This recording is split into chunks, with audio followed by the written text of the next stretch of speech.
Kulang na ang mga natitirang araw.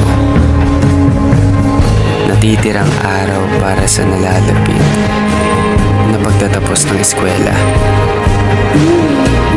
Mga kaibigang hindi natin nakakalain na magiging parte ng ating istorya. Mga araw na lumipas na kung saan kahit sa maiksing panahon naramdaman yung ligaya na hindi matutumbasan. At salamat kasi kahit hindi man kayo yung tao makakasama habang buhay,